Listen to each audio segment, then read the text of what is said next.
Продолжуваме со емисијата тука во студиото. Ја имаме Никица Коробин, поранешна пратеничка. Добре дојдовте во студио 10. Господје Коробин, напишавте неколку интересни надписи на социјалните мрежи за проблемот со околу МПЦ, веднаш после она соопштение на Вселенската патријаршија кое дојде некако прилично драматично, прилично изненадно за македонската јавност. Иако таму се чекаше веќе неколку години и председател на државата упатуваше писма до Вселенскиот патријарх што побрзо да донесе одлука, никој не очекуваше дека тоа ќе се случи токму во овој момент и потоа следуваше одлуката на СПЦ и навистина огромни тектонски промени во црковното прашање. Ајде вака да почнеме од почеток. Мислите ли дека ова е едно конечно решавање на статусот на Македонската православна црква? Најпрво благодарам за поканата и за можноста да разговараме денеска и на оваа тема. Да, сметам дека со ова или добро го лоциравте дека со ова тектонски промени, меѓутоа очекувани промени. Дали се решава конечно статусот? Се разбира дека се решава конечно статусот, бидејќи ова е неповратен процес. Во оној момент кога Вселенската патријаршија на 9 мај го обзнани, односно ја донесе својата одлука за враќање во канонско единство на Македонската православна црква, Охридска архиепископија, од тогаш започна крајот на процесот, така да кажеме. Се разбира дека на тоа претходеле долгогодишни, предпоставувам, и дипломатски активности, односно била инволвирана и владата, и председателот, и сите релевантни фактори. Меѓутоа, преговорите автентично, како да кажам, помеѓу двете цркви, знаеме дека постојат со години, знаеме дека во одреден период и резултираа со исход кој не беше баш ниту поволен, ниту посакуван за нашата страна, бидејќи единствено... И со доста контроверзија. И со доста контроверзија се разбира, бидејќи единствена посакувана и едноставно потребна опција е целосен статус на автокефалност. Шокот на јавноста беше, се разбира, бидејќи дојде наеднаш, иако имаше изминатите месеци доста индикации дека ќе следи ова, меѓутоа сепак беше интересно, мене ми беше интересна реакцијата на јавност, особено оваа медиумската јавност, на која не одреагира на вистински начин некако на веста на Вселенската патријаршија, односно со таков интензитет со кој беше оваа вест, бидејќи оваа вест е од исклучително значење за статусот на Македонската православна црква и таа е таа што ја доделува автокефалност и таа е таа што решава. И во незината одлука ги упати и МПЦ и СПЦ, односно и препорача на некој начин на СПЦ, административните работи да ги решава со Ова беше во црковното прашање, ако сега збориме за историјатот и за тежината, како што вие велите, буквално една бомба од вест тоа што се случи. Прво со Вселенската патријаршија, па потоа настаните кои следува. Потоа настаните кои следуваше соборот на Српската православна црква и предпоставувам дека ако било затоа што после се изјасни самиот Вселенски патријарх дека била координирана целата акција, иако имаше сомнежи во јавноста во тој меѓу период од кога се донесе одлуката на Вселенската патријаршија до првата одлука на соборот на Српската православна црква, каде што практично таа го врати статусот во автономија. Автономија значи автономен статус при СПЦ. Практично ја врати МПЦ при СПЦ, ама таа ја врати. Значи немаше повратна одлука дека МПЦ го прифаќа тој автономен статус. Таа јасно образложи архиепископот Стефани во двете обраќања дека единствено барање на МПЦ е конечен автокефален статус. Начинот на кој СПЦ реши да го изведе од нивна страна, затоа што имате две страни, ние бараме автокефален статус, меѓутоа СПЦ го спори тој автокефален статус, беше оној на кој што го изведе со две одлуки. Првата одлука за враќање во автономија и неколку дена да трае тој статус и потоа признавање на автокефалност. Они верувам дека тврдат дека ги следат канонските правила во тој случај, како што треба, според тврдењето на СПЦ.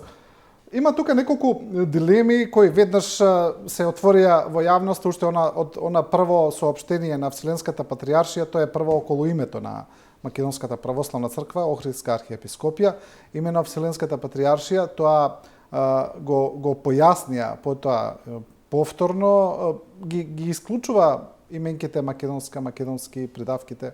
Значи се обидува, не ги користат тие, не ги признаваат на некој начин. Тие одат под Охридска архиепископија. сето ова има и друг еден голем бекграунд. Вселенската патриаршија е всушност грчка црква, исто така. Сето ова е поврзано и со Преспанскиот договор, знаеме, тесно е поврзано со Преспанскиот договор, но многумина во земјава веднаш на некој начин го оспорија тој став на Вселенската патриаршија баш поради тоа што не го признаваат името македонска. Малку ќе се вратам назад за да го објаснам за јавноста што е практично проблемот. Било кое црковно прашање, односно постоењето на било која црква има два сегмента во себе, историски и политички. Денешните цркви се национални цркви кои се формирани од страна на државите која како држава стекнувала независност. Во првиот момент кога нашата држава, тогаш Народна република, Социјалистичка република Македонија стекнала независност во рамките на таа федерација, во истиот тој момент таа нормално сакала да формира и собствена црква. И нормално црковниот живот на територијата на Македонија, односно во нашата историја, само сакам, таа не стекнала независност, туку стекнал еден политички ентитет, да речеме, посебен. Во ред, меѓутоа за прв пат имаме државна формација. Да. Ние до тогаш до 45-та немаме никаква државна формација. Нашата историја не познава државна формација до 45-та година. Еве ќе кажеме некаква полуавтономија стекнала, автономија во рамките на федерацијата. Меѓутоа тоа е државноста на која ние се повикуваме и ден денес. Во тој момент таа таа држава или таа република сака и своја црковна самостојност. Тоа е нормално поведение за било која современа држава. Меѓутоа, историјата на Македонија, кога гледаме само историскиот, ако сакате и етничкиот момент, се разбира дека познава црковно живење и тоа сериозно црковно живење, сериозна црковна организација, институционалност, не само на територијата на Македонија, туку и во историјата на Македонија. Тоа е Охридската архиепископија. При формирањето тие именуваат црквата Македонска православна црква. Охридска архиепископија е термин кој се додава во изминатите години, значи даваат етничка одредница на црквата. И следат тие спорови, тие 20 на години со Српската православна црква, за да 67-та година на црковно народен собир се прогласи автокефалност.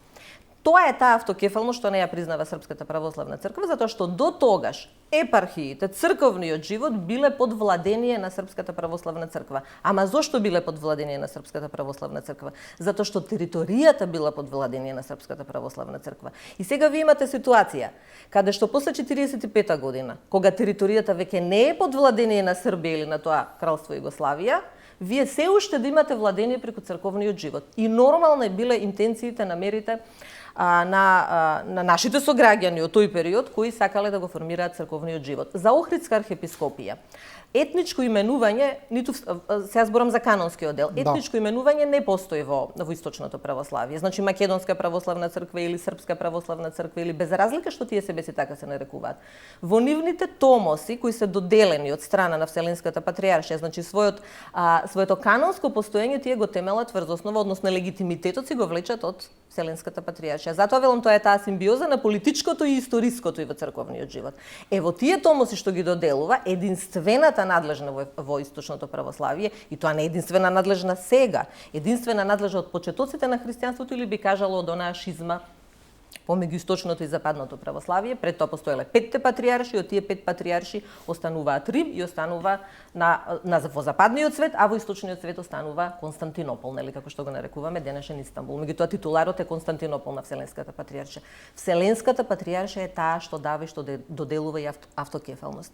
И затоа ако се вратиме денес, добро е што Македонија и Македонската православна црква и се обратиле на Вселенската патријаршија за конечно решавање на автокефалниот статус на Македонската православна црква, а се разбира дека тоа треба да го направи во соработка со Српската православна црква, зашто на крајот на криштата интересот на Вселенскиот патријарх е да има единство во православниот свет. Ово што го зборувате за тоа како се насловени црквите во томосите кои ги добиваат кај Вселенската патријаршија, интересно читав текст за тоа. Всушност, ниту една црква не е во томосот не е запишана според тоа етничко име, да речеме, ни руската православна, ни романската, ни бугарската, туку се запишани сите според други одредници. или се запишани според државата на која припаѓа, значи тоа ќе биде во случајот православна црква на Северна Македонија, православна црква на Бугарија, православна црква на Србија, а некаде може да е споменат и нивните доколку имаат некаков си историски континуитет, затоа што ви имате држави кои немале таков длабок историски континуитет, како што да кажем има Охридската архиепископија. Да. И затоа е нормално, сега, што се случува со Вселенскиот патриарх? Вселенскиот патриарх, со тоа што црквата ќе ја именува и ќе ја препознае како Охридска архиепископија, практично го враќа директно континуитетот кој секако си го имала во своето битисување, да кажам, Македонската православна црква, а тоа е континуитетот на Охридската архиепископија, која е инаку, она историска Охридска архиепископија е укината во 1767 година. Да. Ќе ве прашам за Охридската архиепископија друго, само ова сакав, многу интересен текст на Нова Македонија, можеби го читавте, не знам, каде што се објаснува ова баш сликовито. Например, Руската православна црква томосот е издаден на име Московска патријаршија.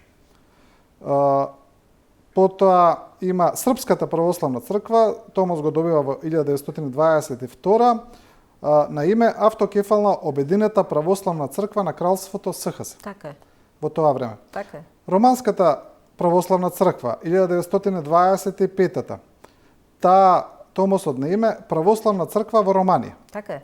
Знаете зошто има многу едноставно објаснување. За вие да имате црковен живот, тоа секогаш така функционирало. За вие да имате црковен живот, вие мора да имате територија. И практично Вселенскиот патриарх, да кажеме сега имаме национални држави, па може томосот да го издава на националните држави со јурисдикција на нивната територија. Меѓутоа во ситуација вие кога не сте имале национални држави, на пример во времето на Византија, во времето на настанувањето на Охридската архиепископија, титуларот се додава и териториите практично со томосот се определуваат јурисдикцијата на териториите. И затоа велам дека за да имате црква треба да имате територија. А за да имате територија треба да имате држава. И логично, затоа ја дадов паралелата, во оној момент кога Македонија добива некаква форма на државност, нормално дека го заокружува постоењето и со црквата, бидејќи секако христијанството е иманентно како религија во овој простор. Да, во однос на Охридска архиепископија очигледно дека сега има проблем со соседна Бугарија и за тоа, исто така. Значи Бугарија имено Охридската архиепископија ја признава како свој континуитет, како своја црква, како бугарска црква, а тоа е вметнато сега ставено и во името на Македонската православна црква. Тие сега очигледно ќе ја оспоруваат оваа одлука. Интересно што Бугарија воопшто не реагираше за ова, мислам дека се држаа по страна. Да. Немаше никаква официјална реакција, колку што јас берем следев, ниту од Бугарската православна црква, ниту од нивната политичка јавност.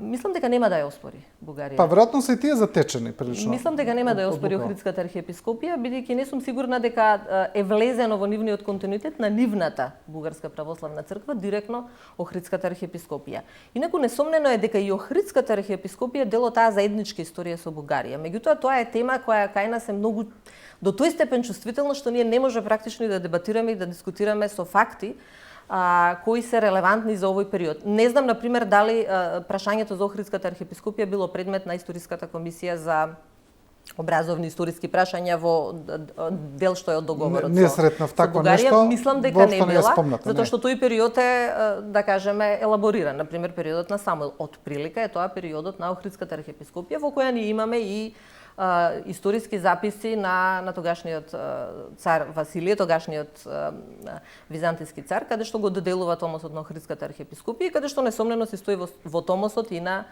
бугарските земји, односно бугарското тогашно кралство или царство. Значи тоа се тие историски факти од кои ние не треба да бегаме. Меѓутоа има уште еден интересен податок во однос на Охридската архиепископија, тоа е староста на Охридската архиепископија и тогашните охридски архиепископи, значи сега зборам историски охридските архиепископи во 11, 12, 13 век, некои од нив се повикуваат и на титуларот на Јустинијана Прима, односно го носат титуларот на Јустинијана Прима, а Јустинијана Прима е архиепископијата што во 6 век, во 535 година, царот Јустинијан и го дава титуларот да биде архиепископија. Се уште науката нема расчистено Јустинијана Прима дали е град, дали е титулар, дали е архиепископија, има секакви тези во однос на тоа, меѓутоа во секој случај она што е сигурно дека титуларот на Јустинијана Прима го носи Охридската архиепископија, а според тоа и староста на ќе кажам на црковното на живење, односно на црковниот континуитет, е подлабок отколку што е 10-тиот век во Македонија. Друг момент кој се оспорува на некој начин или се проблематизира е тоа за епархиите кои се надвор од Македонија, за кои сега е надлежна Македонската православна црква. Имено во одлуката на Вселенската патријаршија јасно се кажува дека се мисли на територијата на државата Северна Македонија, не се зборува за епархиите надвор.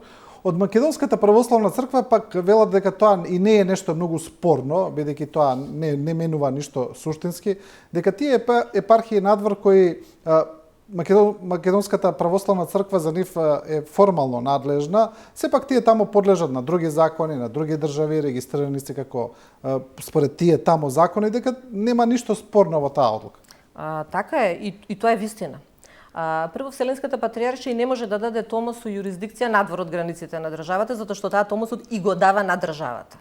Значи, нормално и логично дека јурисдикциите ќе бидат само на границите на Република Северна Македонија денешна, затоа што тоа се границите на државата.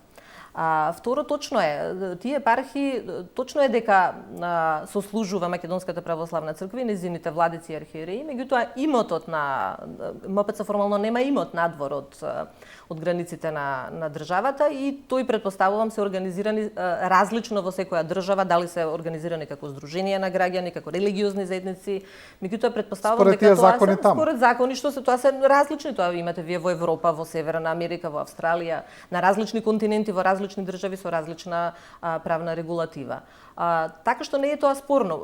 Претпоставувам дека има варијанти или опција и самата Вселенска патријаршија да ја превземе јурисдикцијата на тие епархии. Значи тие да си сослужуваат и понатаму владиците од Македонската православна црква, односно од Македонската православна црква Охридска архиепископија, а јурисдикцијата формална, иако мислам дека нема потреба за тоа, да биде на Вселенската патријаршија. На крајот на криштата, што се случува? И спорот помеѓу СПЦ и МПЦ практично се сведува на спорот за кој има јурисдикција надлежност над епархиите. Епархиите, Српската православна црква, со тој томос од 1922 година ги добива од Вселенската патријаршија. И сега практично ако Вселенската патријаршија во 22 година и ги доделила на таа кралство, на тоа држава која ги освоила тие територии во Македонија, сега нормално дека тие епархии значи ме разбирате, моќта правото е ке Вселенската патријаршија. Тоа што го доделила во 22 на Српската православна црква, во 2022 година тие епархии повторно и ги враќа на Охридската архиепископија. Сега дојде една вест, завчера ми се чини ја објави Српски вечерње новости според нивни неофицијални информации, тоа за сега не е потврдено, но тие велат дека според во склоп на преговорите кои се водат меѓу СПЦ и МПЦ за конечно решавање на статусот, Српската православна црква би добила и неколку манастири во Македонија во своја владење. Тие би биле исклучени од епархиите на МПЦ, би влегле директно под надлежност на СПЦ. Нешто слично како што СПЦ веќе има таков договор, да речеме со Руската православна црква и со некои други.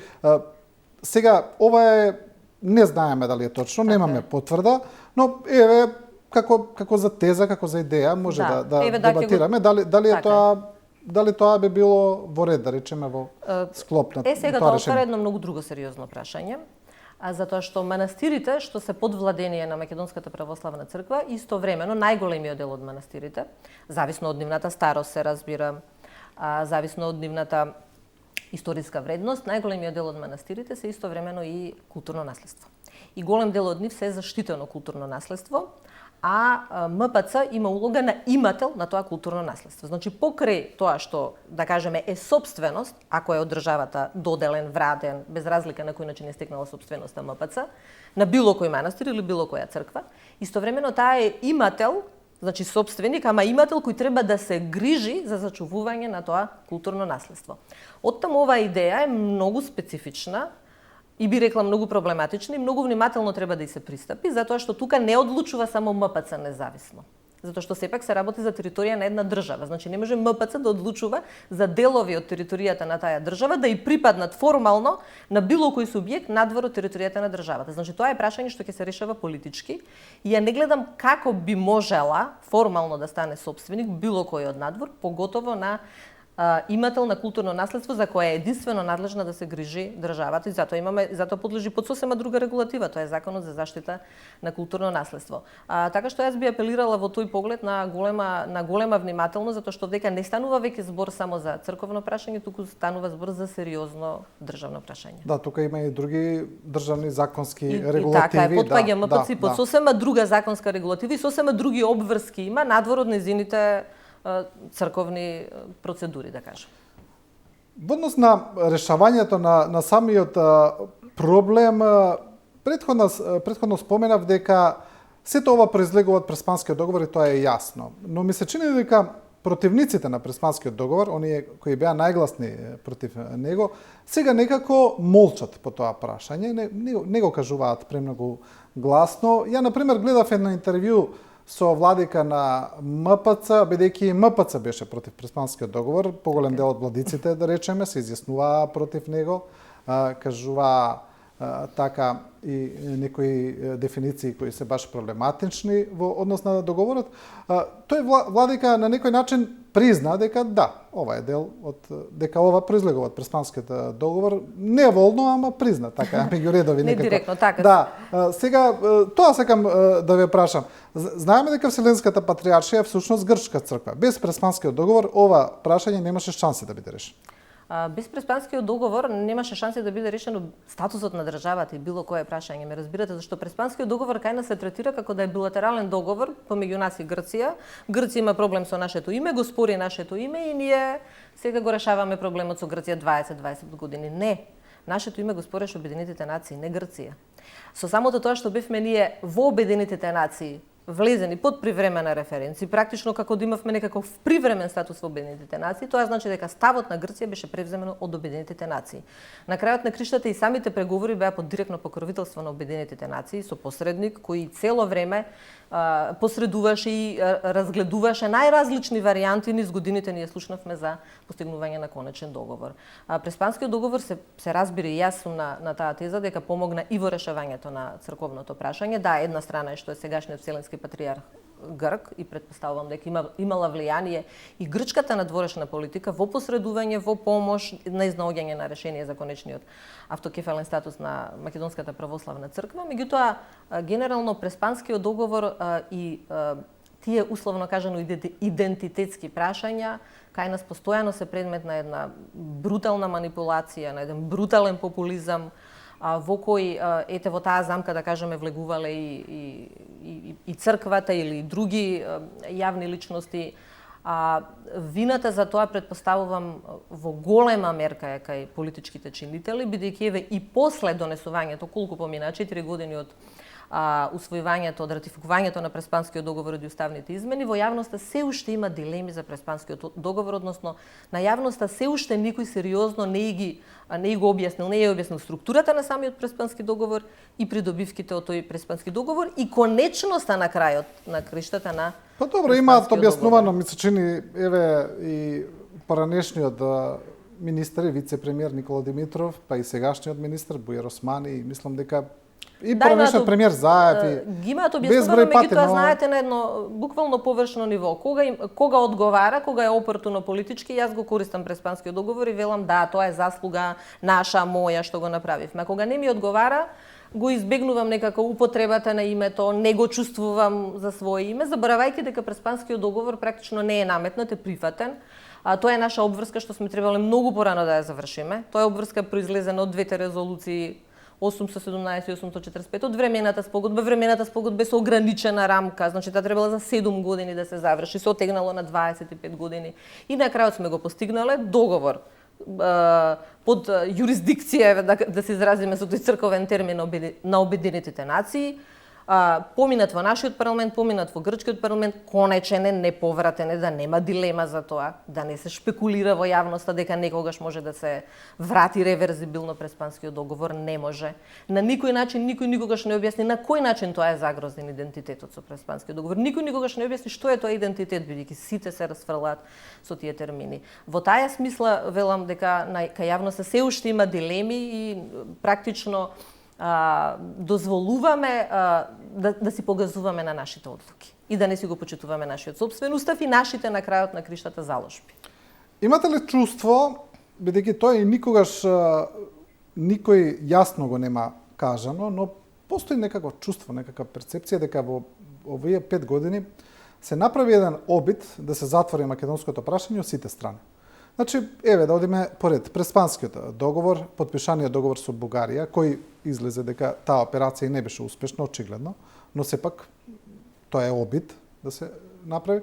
Еве сега црковното прашање дојде на ред. Па можеме да одиме до таму што и ДУИ пред неколку години кога беше донесен законот за јазици, ми се чини кажаа дека со ова е затворен рамковниот договор. Значи самите представници на ДУИ тоа го кажаа. Значи како да се направи еден сеопфатен обид за затворање на македонското прашање, не само од овие внатрешни фактори, туку и од надворешни сили. Имате ли таква перцепција? Зависно што подразбираме под македонско прашање. Сите отворени прашања. Ама кои отворени прашања? Знаете, кога ние зборуваме за македонско прашање, еве сега да кажеме најново со договорот со Бугарија и последното да кажеме барање на Бугарија е бугарите да влезат во уставот на Северна Македонија, така во нашиот устав. И ние велиме реципроцитет и македонците да влезеле што живеат во Бугарија во нивниот устав. Зошто ова ви го кажувам? Кога ние ќе кажеме наша позиција, наш идентитет, ние на што точно мислиме? Ние мислиме на Северна Македонија, на оваа држава, на Република Северна Македонија, или мислиме на некоја замислена етничка, географска, така, територија Македонија? Од која позиција постапуваме? Во тој поглед, кој е тоа македонско прашање што треба да го затвориме?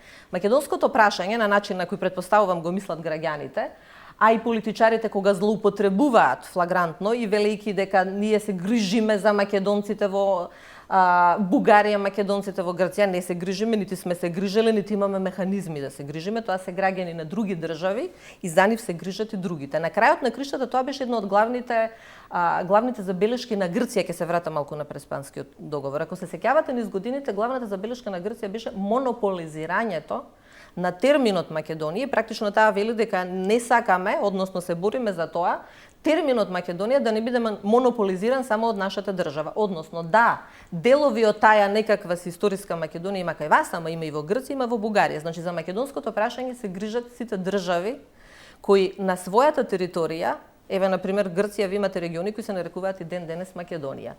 Нашата позиција и нашата перцепција е проблем. Ние треба да се грижиме за интересот на оваа држава. Оваа држава е во овие граници.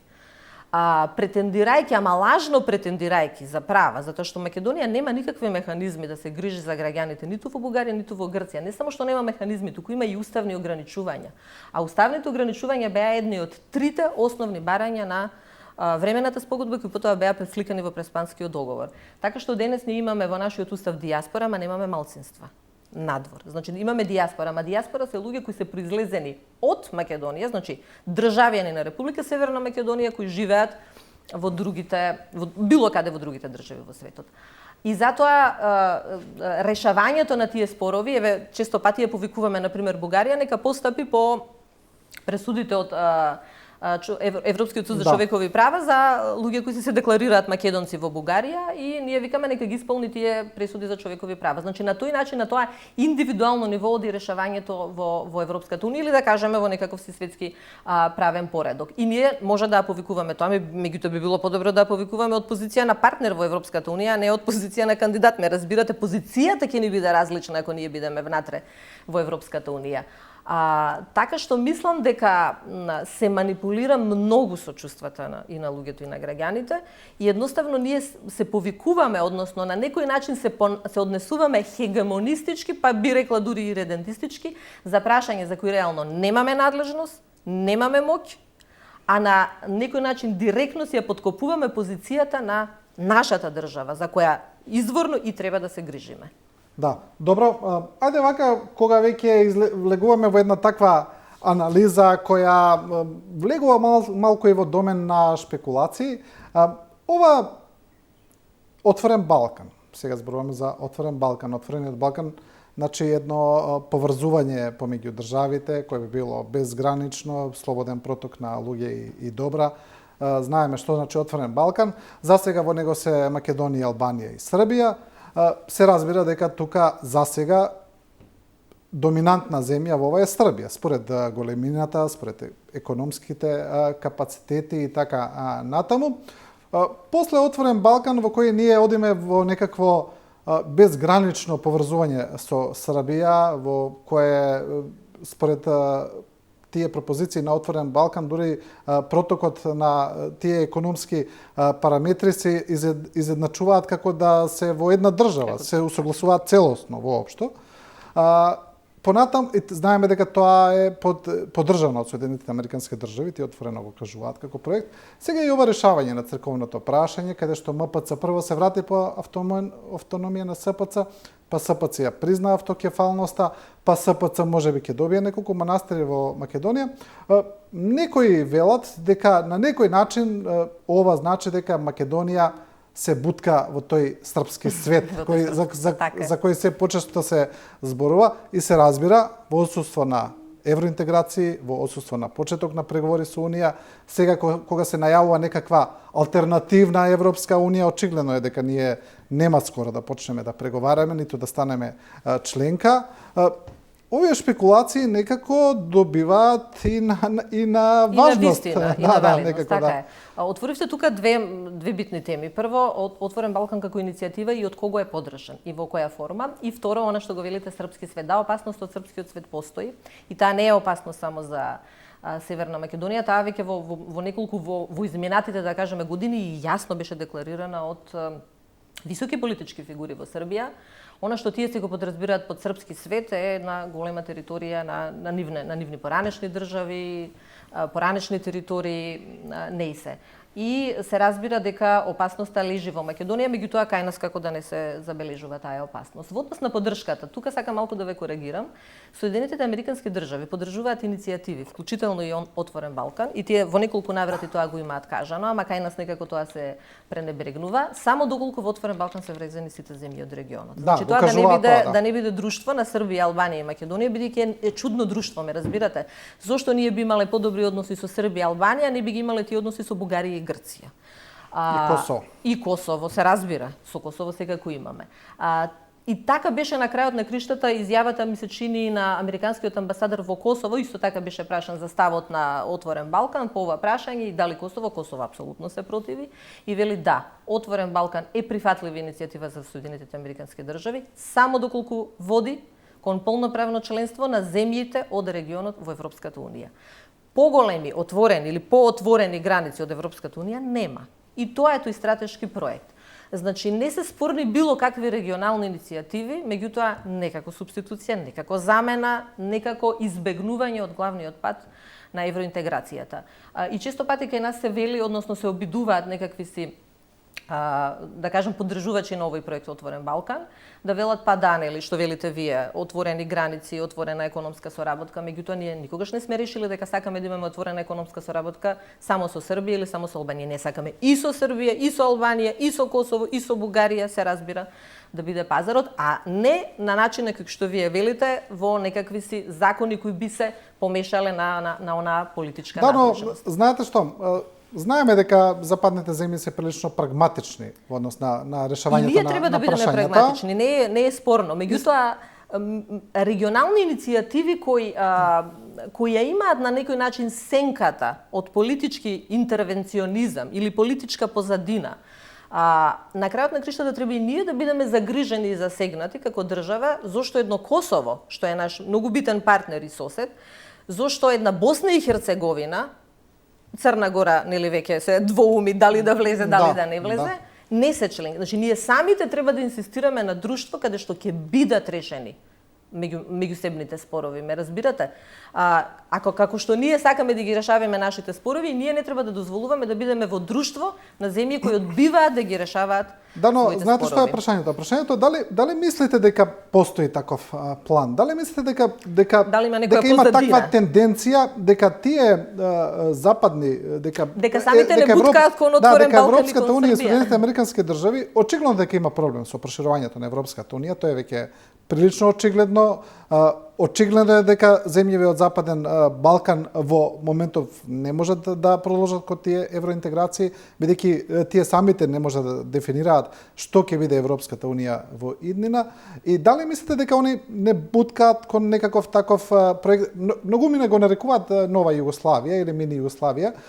Се разбира дека тоа во никој случај нема да биде таква федеративна држава со такво уредување, но некаков регионален сојуз можеби да. Ако се сеќавате, пред да избие кризата, значи минатата година, пред да избие оваа криза, голема, нели, светска криза со војната во Украина, со тој агресивен напад на Русија над Украина, имаше циркулира во јавноста минатата година многу non-пейпери. Да. За решавање, што значи дека обиди за решавање или за прекројување, условно кажано, на постоечкиот статус на државите имало. Сметам дека на некој начин Отворен Балкан е само некаква си последица. Не знаеме кој бил вклучен, кој бил инволвиран. Се беше тоа на ниво на шпекулации. Дали тоа беа проекти на одредени држави од Европската Унија, и знаете, кога ќе кажете Европската Унија, вие немате и став дури и во земјите од Европската Унија како треба да изгледа. И проширувањето, и следната, исто така и Америка има свој сопствен автентичен став. Битно е што ние треба да најдеме наш автентичен интерес за иднина за оваа држава.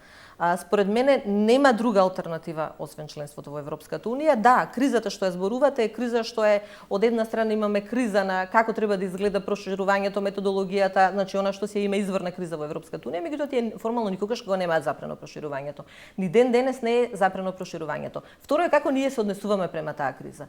Ако ние знаеме дека има криза во Европската Унија, значи ние треба побрзо да сакаме да влеземе во Европската Унија, а не да го закочиме нашите обиди или нашите интенции, нашата работа на Европската Унија. Затоа ние треба да се фокусираме на договорот со Бугарија, затоа што знаете договорањето со Бугарија, вас Бугарија ќе ви биде сосед секако.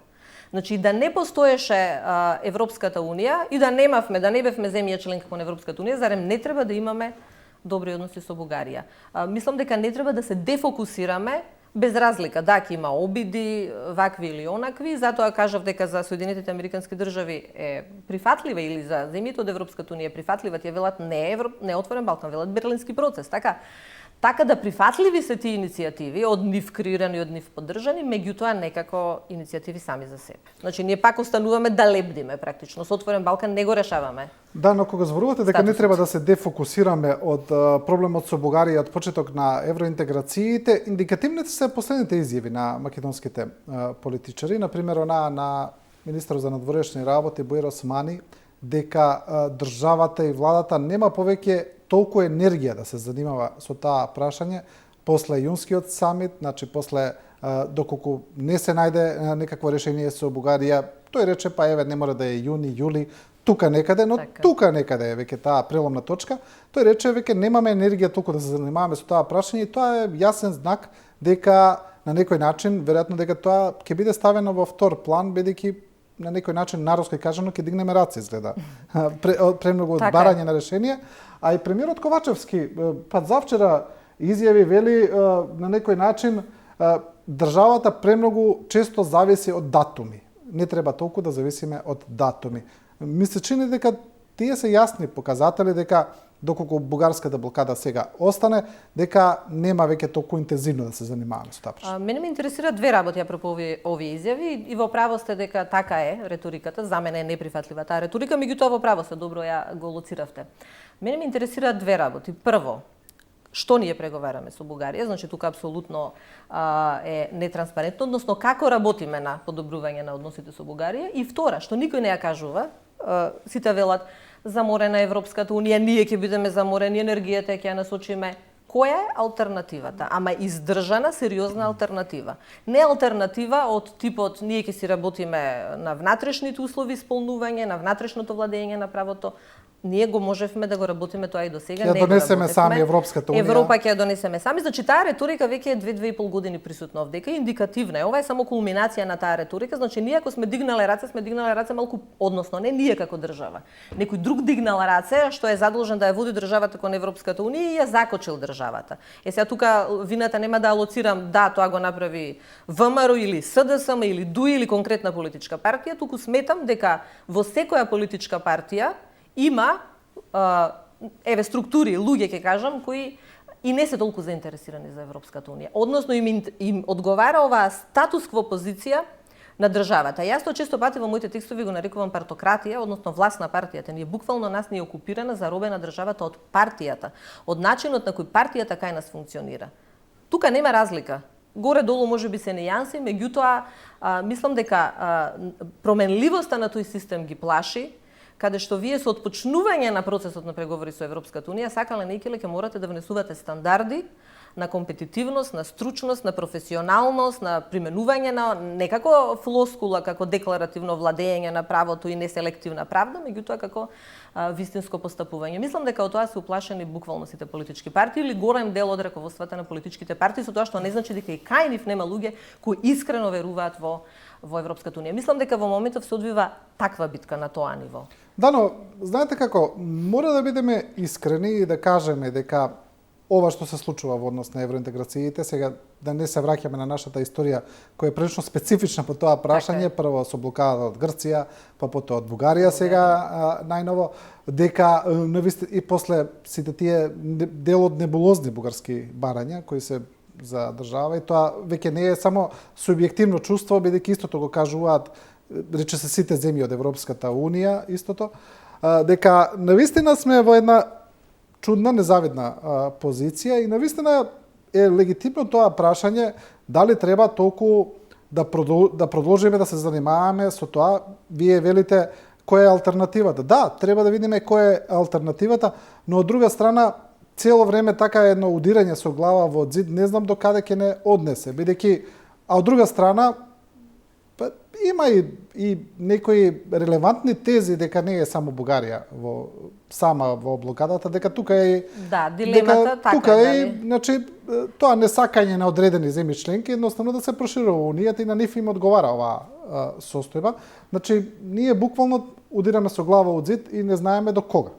Апропо, ќе почнем од крајот, велите небулозни бугарски барања. Мислам дека кај нас во јавноста некако остана неприметно дека последните препораки извештаи што го усвоија Европскиот совет, дека вклучи некои од барањата на Бугарија. Например, веќе дел од критериумите е исполнувањето на договорот. Значи, јас неколку пати сум кажала и јавно дека нашата држава не го исполнуваше договорот со Бугарија. Да, тоа е во општи рамки, не е специфичен, значи може нели да се вадиме условно кажано на тоа, па нема што да исполнуваме. Меѓутоа сега тоа станува став на Европската унија, дека договорот не се спроведува и дека еден од условите е спроведување на договорот. Решавањето нели на тие отворени историски прашања и слично. Значи веќе и формално тоа е став на Европската унија. Таа не го сведува барањето на, што велите вие, на небулозно ниво, па во детали да влегува кои се барањата. Меѓутоа мора да разбереме дека Бугарија е членка на Европската унија, ние треба да ја гледаме со такви очи, како што ја гледаме Европската унија, така да ја гледаме и Бугарија. Зошто долго сме условно кажано во чекалната на Европската унија е во голема мерка и наша вина, тоа е нерешавањето долго на Преспанскиот договор. И сега ние и сегашната влада вели 17-18 години чекаме, нели добиваме извештаи, ама кога оваа гарнитура беше опозиција, не велеше дека добиваме извештаи, туку велеше дека ВМРО ДПМН нели ја блокира државата и дека извештаите на Европската унија се проблематични. Сега наеднаш ни станаа легитимни и релевантни тие извештаи. Се разбира дека вината, делумно условно кажано вината, јасно си Европската унија. Меѓутоа, јас секогаш сакам да ја видиме нашата вина која сме и зошто ние изворно сме се закочиле толку во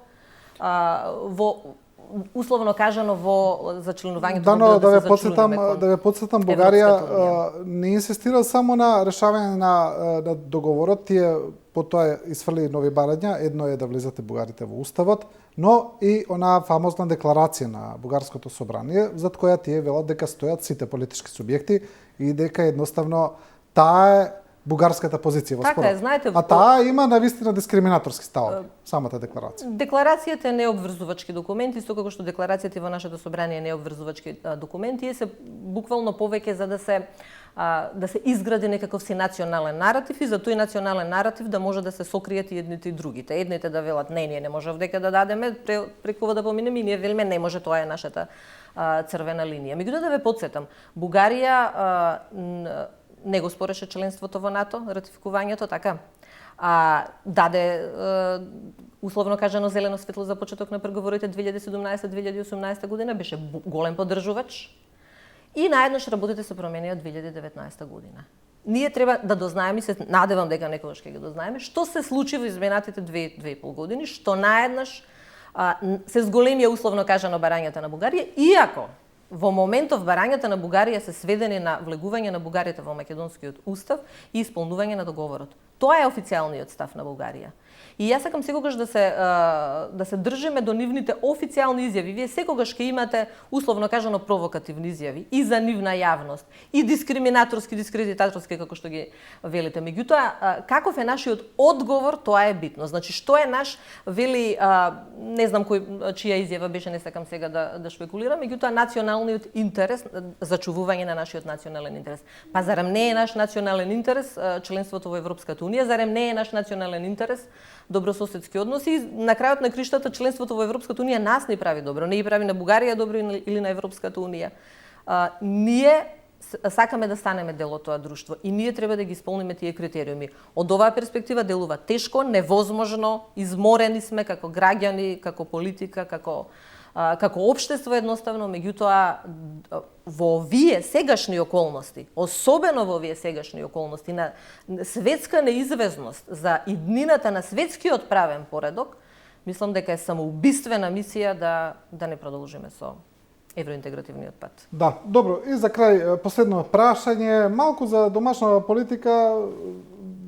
Како поранешна пратеничка, упатени сте и во сите тие политички игри кои се случуваат во собранието. Сега опозицијата спроведува, како што велат, активна блокада, или опозицијата предводена од ВМРО ДПМН. Од друга страна, и власта ги обвинува за тоа, велат дека го блокираат собранието, земаат плата, не работат, знаеме сите оние обвинувања кои се редовни во собранието.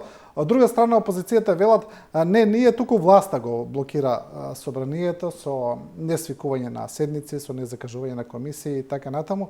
Еве на вас како поранешен актер во тие односи, што ви личи, кој го блокира собранието? Значи, прво не разбирам што е тоа активна блокада, затоа што учествува ВМРО во работата на собранието, ама нели вели амандмани ќе поднесеме 100, 200, 1000, не е битно.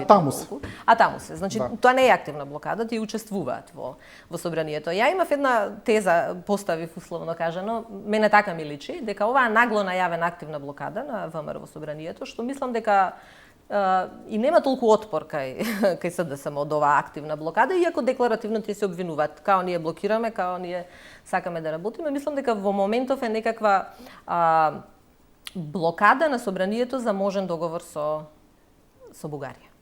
А мислите дека е поради тоа сега? Да.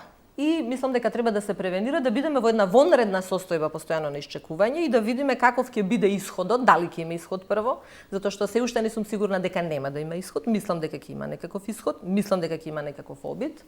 И мислам дека добро е поведението и на премиерот наш, и на министерот за надворешни работи, што буквално малку ги спуштија на крајот на криштата очекувањата и не се многу транспарентни во тој поглед и не се многу што се случува и како се случува. Ако ги гледате, такви се мислам дека се омекнати позициите и во Бугарија. Без разлика што нели стапуваат и претседателот Радев, мислам дека ќе се направи уште еден обид дали во јуни или во јули. Сега оваа активна блокада треба да помогне условно кажано да се блокира или да не се блокира тој обид за Европската унија.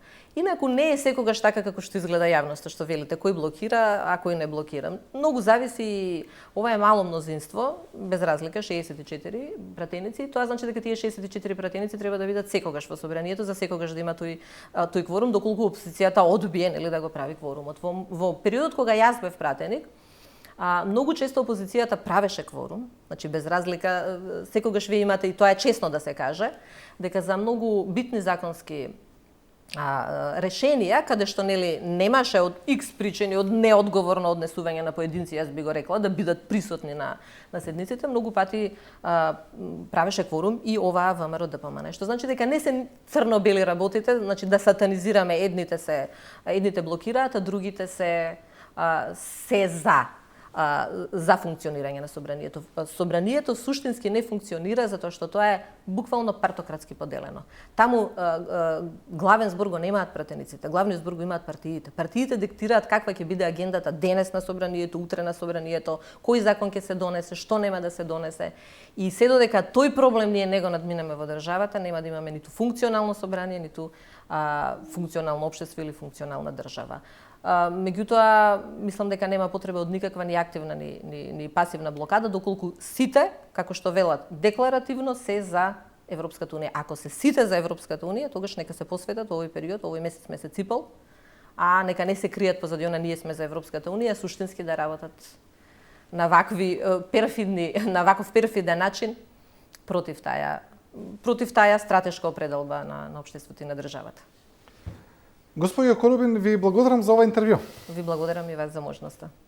Ова беше Никица Корубин, поранешна пратиничка. Разговаравме на повеќе теми. Сега одиме со една кратка пауза за реклами, па потоа ќе го гледате најавеното интервју на колешката Лепа Џундева со Аднан Рондиќ, новинар на Ал Џезира, за односите на Западниот Балкан, за руското влијание, за војната во Украина. И потоа продолжуваме со вториот дебатен дел од емисијата со Илија Јовановиќ од невладината Градиме иднина.